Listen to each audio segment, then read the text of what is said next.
For years, people have been warned about deep squats. Coaches said they destroy knees. Trainers said knees should never go past the toes. People stopped going low entirely. After hearing it enough times, the warning starts feeling true, even before the movement begins. Maybe you felt it too, that hesitation at the bottom of a squat. Like your knees are trying to warn you not to go any lower. So people stop halfway. They stay above parallel. They avoid a deep knee bending completely. But then you start noticing things that don't fit the warning. You watch a 2-year-old drop into a perfect deep squat. No instructions, no fear, no concern about knee damage. And you watch Olympic lifters, wrestlers, catchers, gymnasts, all moving through positions people were told to avoid. And suddenly the story stops making sense.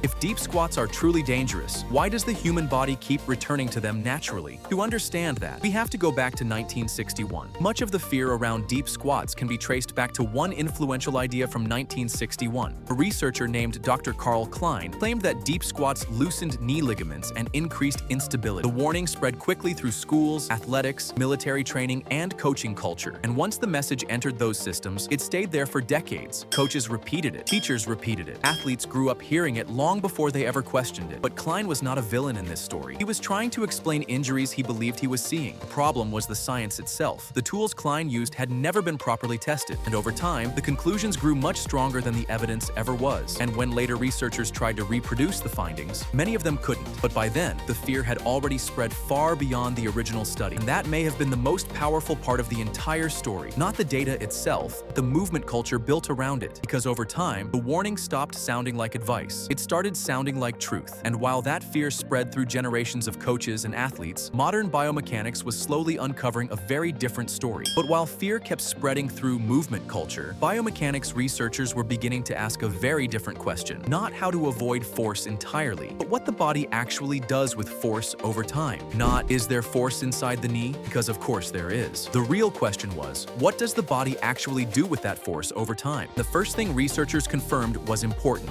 Deep squats do increase compressive force inside the knee joint. This part is real, but compression does not automatically mean damage. Healthy biological tissues are designed to tolerate and adapt to load gradually. That distinction changed everything, because now the question was no longer just about force. It became a question about adaptation, and modern evidence kept pointing in the same direction. A 2024 review found that 14 out of 15 studies failed to show harmful effects from deep squatting in healthy knees, which created a strange contradiction. The movement people feared for destroying knees was repeatedly failing to show the damage many expected to find. And then researchers noticed something almost nobody talks about, right at the bottom of the squat. At full squat depth, the body begins helping itself.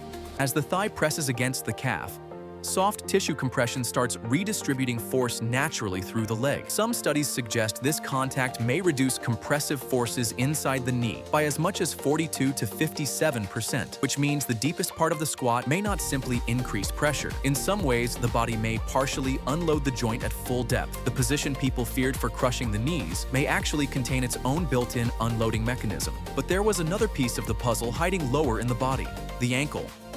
When ankle mobility becomes restricted, the entire squat begins changing shape. The knees stop traveling forward naturally. The body shifts backward to stay balanced. And once that compensation begins, load starts shifting into movement patterns the body may no longer tolerate well. Which means sometimes the problem was never the knee itself. It was the movement chain surrounding it. And that raises an even bigger question. If the body can adapt to deep movement, what happens when people stop exposing the body to it entirely? And that may be the strangest part of this entire story. The body does not only adapt to movement, it also adapts to movement that gets avoided. Stop exposing the body to deep movement long enough, and eventually the movement itself starts feeling unfamiliar. Then unfamiliarity becomes tension. Tension becomes hesitation, and hesitation slowly becomes fear. Over time, many people stopped training their knees to tolerate deep movement and started training themselves to avoid it instead. Researchers sometimes describe this as a fear avoidance loop. Fear reduces exposure. Reduced exposure reduces tolerance. Reduced tolerance creates even more fear. And once that cycle begins, the body starts changing around it. Cartilage responds to both too little load and too much load. The body adapts best to gradual exposure over time, which means avoiding movement completely is not always neutral. Sometimes the absence of load changes the tissue too, and pain makes this even more complicated. Pain matters. Pain should never be ignored. Pain is not always a direct measurement of structural damage. Sometimes pain reflects sensitivity,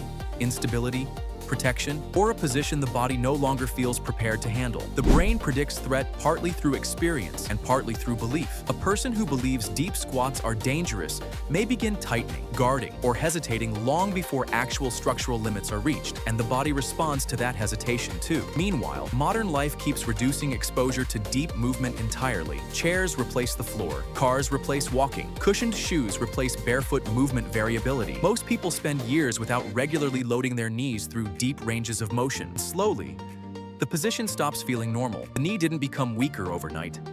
It became less practiced. When people finally return to deep movement years later, the position can feel unstable, uncomfortable, maybe even threatening, and many people mistake that unfamiliarity for damage. But if fear changed the way people moved, what does that mean for the way people understand their own bodies today? So what actually happened? A study with flawed methodology slowly became institutional advice. Institutional advice became coaching culture, and coaching culture eventually became personal fear. For decades, people inherited warnings about deep squats long before they ever experienced the movement themselves, and over time, that fear changed behavior. People stopped moving deeply, stopped exposing their knees to full ranges of motion, stopped practicing positions the body was designed to adapt to gradually. Meanwhile, the body kept adapting anyway.